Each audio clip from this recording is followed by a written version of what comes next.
Diabetes किंवा वजन कमी करताना एक नेहमी प्रश्न पडत असतो, तो म्हणजे फळांबाबतीत.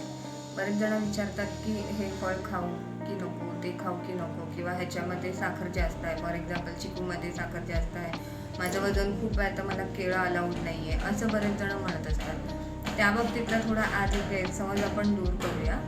मोस्टली तुम्ही सगळी फळं खाऊ शकता. वजन कमी करायचं असू दे किंवा डायबिटीज असू दे, तुम्ही कोणत्याही प्रकारचं फळ खाऊ शकता. फक्त ते खाण्याच्या वेळा महत्त्वाच्या आहेत. शक्यतो 7 नंतर फळं खाऊ नये, हे एक लक्षात ठेवलं तरी काही हरकत नाही.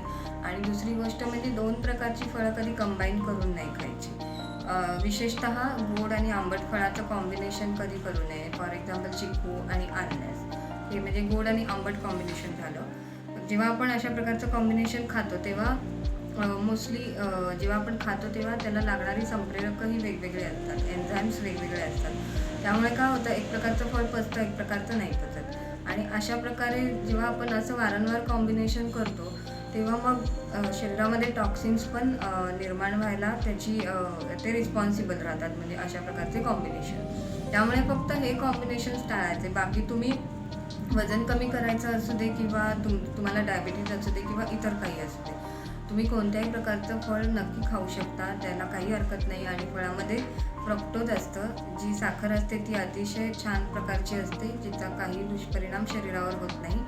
इतर साखरेच्या तुलनेत तर ती नक्की छान आहे. उलट तुम्हाला ऊर्जा मिळते, अशा छान प्रकारे तुमची तब्येत राहण्यास त्याने मदत होते. तर फळांचे हे काही फायदे आणि काही नियम आहेत जे आपण आज डिस्कस केले. माहिती तुम्हाला कशी वाटली हे मला नक्की कमेंटमध्ये लिहून कळवा. आणि जर आवडली असेल तर लाईक नक्की करा, जास्तीत जास्त लोकांना शेअर करा, जेणेकरून थोडे छोटेसे नियम जे आहेत ते त्यांनाही कळतील आणि त्यांनाही मदत होईल. थँक्यू. Bye bye.